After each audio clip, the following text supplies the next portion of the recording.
En 1957, le père Agustín Fuentes a rendu visite à Sœur Lucie au monastère de Coimbra au Portugal.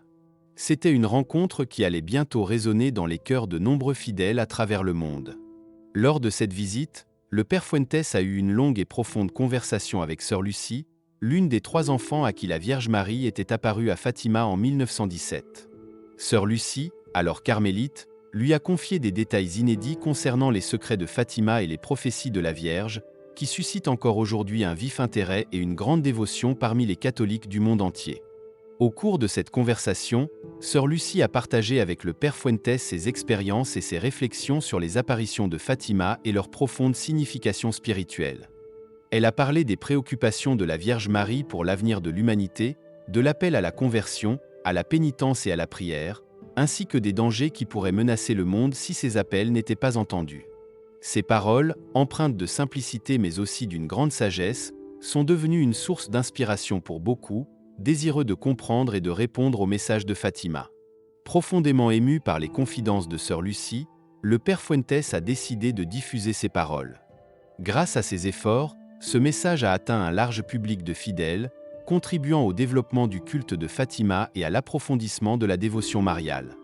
Aujourd'hui, plus d'un demi-siècle plus tard, nous pouvons encore écouter ces mots et y trouver des repères pour notre vie spirituelle. Les secrets de Fatima, révélés aux 3 petits bergers Lucie, Jacinthe et François, restent l'un des événements les plus importants de l'histoire de l'Église catholique moderne.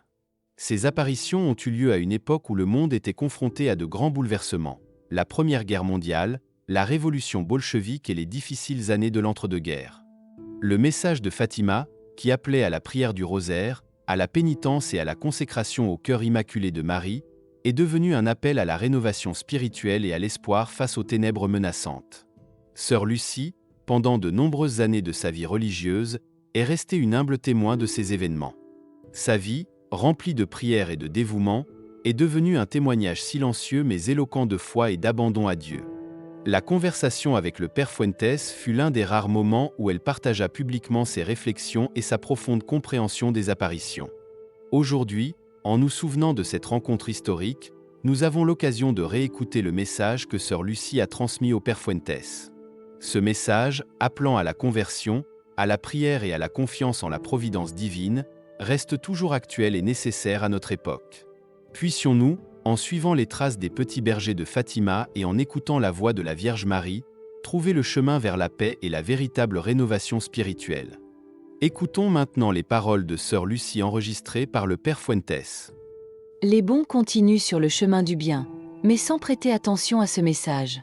Les mauvais, à cause de leurs péchés, ne voient pas le châtiment divin qui s'abat déjà sur eux en ce moment, mais ils continuent également leur chemin de mal, ignorant le message. Mes pères, vous devez croire que Dieu va bientôt punir le monde et le châtier sévèrement. Le châtiment du ciel est inévitable. Ce qui va arriver sera très triste pour tous et loin d'être un événement heureux, si le monde ne prie pas et ne fait pas pénitence avant ce temps. Je ne peux pas donner plus de détails, car par la volonté de la très sainte Vierge, cela reste un secret. Seul le Saint-Père et l'évêque de Fatima peuvent connaître ce secret, bien qu'il ait décidé de ne pas le révéler pour éviter l'influence. C'est la 3e partie du message de Notre-Dame, qui reste un secret jusqu'en 1960. Dites-leur, Père, que la très sainte Vierge a répété à mes cousins François et Jacinthe, ainsi qu'à moi, que de nombreuses nations disparaîtront de la surface de la terre et que la Russie sera l'instrument du châtiment céleste pour le monde entier, si la conversion de ce pauvre pays ne se produit pas avant. Les paroles de Sœur Lucie de Fatima résonnent toujours comme une prophétie d'une autre époque, qui semble avoir une actualité éternelle. Que signifient pour nous aujourd'hui les mots selon lesquels Dieu va bientôt punir le monde et le châtier sévèrement? Les événements contemporains dans le monde peuvent-ils être interprétés comme la réalisation des châtiments divins annoncés? Comment interpréter la mention de Sœur Lucie selon laquelle de nombreuses nations disparaîtront de la surface de la terre et que la Russie sera l'instrument du châtiment céleste? Cette prophétie peut-elle réellement être liée aux événements géopolitiques des dernières décennies? Que signifie l'absence de révélation complète du contenu du secret par l'Église? Est-ce seulement une question de politique ou peut-il y avoir des messages spirituels plus profonds que nous ne percevons pas? Les paroles de Sœur Lucie de Fatima, transmises au père Fuentes en 1957, suscitent encore de profondes réflexions et controverses parmi ceux qui s'intéressent aux apparitions mariales et aux messages spirituels de l'Église catholique. Ces prophéties sur le châtiment divin tombant sur le monde ainsi que sur la nécessité de conversion et de prière sont non seulement un avertissement, mais aussi un défi à réfléchir sur l'état de la société contemporaine et sur nos propres attitudes spirituelles. Dans le contexte des réalités mondiales contemporaines, où les conflits, l'injustice sociale, les menaces environnementales et les crises morales sont des éléments inhérents du quotidien, les questions soulevées par Sœur Lucie prennent une signification particulière. Pouvons-nous voir dans les événements d'aujourd'hui les signes des châtiments divins annoncés par elle il y a presque 60 ans? Les questions liées à la Russie en tant que potentiel instrument du châtiment céleste, si sa conversion ne se produit pas, suscitent des discussions sur le rôle géopolitique de ce pays et sur les implications possibles pour l'avenir de l'ordre politique et social mondial. Ces questions et ces doutes soulevés par les paroles de Sœur Lucie provoquent une réflexion sur l'état du monde contemporain ainsi que sur notre responsabilité spirituelle individuelle. Sommes-nous prêts à accepter l'appel à la prière, à la pénitence et à la conversion qu'elle a souligné? Ce que nous voyons aujourd'hui est-il une annonce des prochaines étapes de sa prophétie? Les réponses à ces questions peuvent être la clé pour comprendre le message de Fatima dans le contexte des défis contemporains et des espoirs pour l'avenir. Dans la suite de l'interview, Sœur Lucie parle. Père, le diable mène une bataille décisive contre la Vierge, et comme vous le savez, ce qui offense le plus Dieu et lui apporte le plus grand nombre d'âmes en un minimum de temps, c'est la conquête des âmes consacrées à Dieu, laissant ainsi le champ des laïcs sans défense et permettant au diable de les conquérir facilement. Dites-leur aussi, Père, que mes cousins François et Jacinthe se sont consacrés, car ils ont toujours vu que la très sainte Vierge était très triste dans toutes ses apparitions. Elle ne nous a jamais souri. Cette angoisse que nous voyons en elle, causée par les offenses faites à Dieu et les châtiments qui menaçaient les pécheurs, a pénétré nos âmes. En tant qu'enfants, nous ne savions pas quelle mesure prendre, si ce n'est prier et faire des sacrifices. Pour cette raison, Père, ma mission n'est pas seulement de parler des châtiments matériels qui vont sûrement venir sur la terre si le monde ne prie pas et ne fait pas pénitence.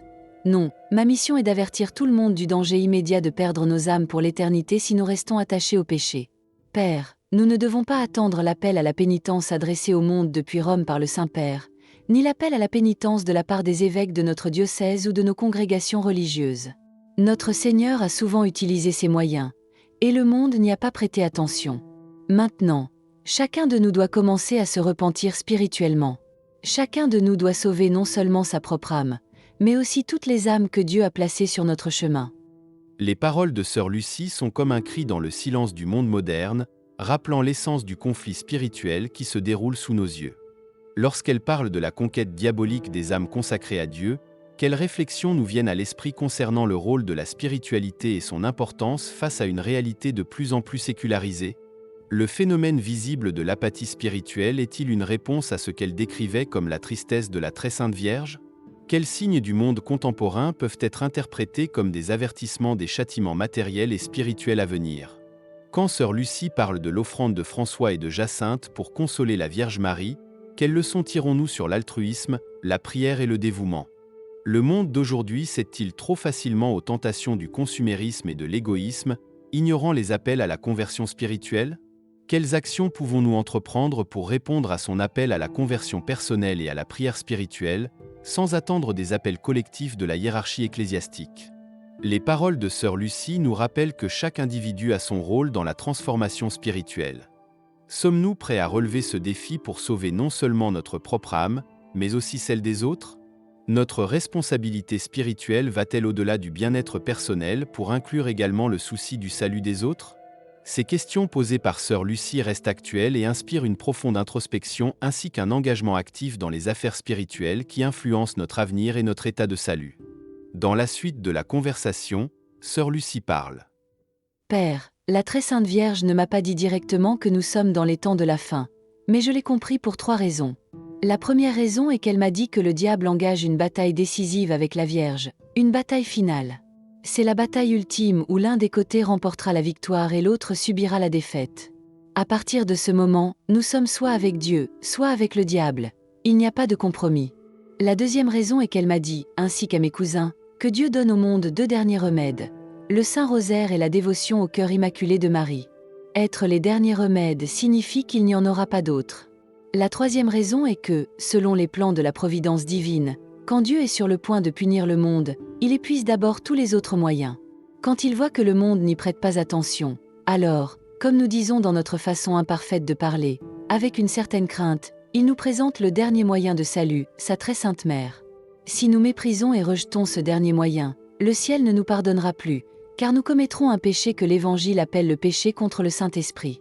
Ce péché consiste en un rejet ouvert, conscient et volontaire du salut qui nous est offert.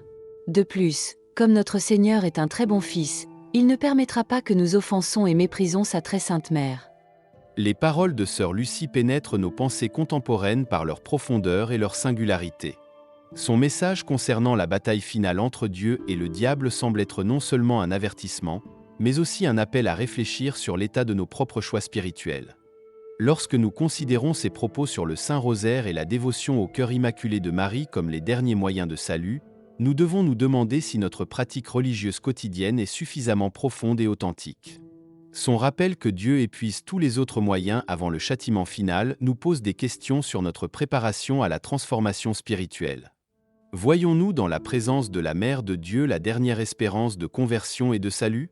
Comprenons-nous que nos décisions spirituelles ont des conséquences réelles? Ces réflexions sont importantes non seulement pour les catholiques, mais pour tous ceux qui cherchent un sens et une spiritualité profonde dans leur vie. Les paroles de sœur Lucie de Fatima sont un avertissement contre les conséquences néfastes du péché et de l'apathie spirituelle, tout en étant un appel à une prière plus profonde, à la conversion et à la confiance en la providence divine. Leur signification demeure actuelle et inspirante, soulignant l'importance de la responsabilité personnelle dans notre vie spirituelle et le souci du salut des âmes des autres.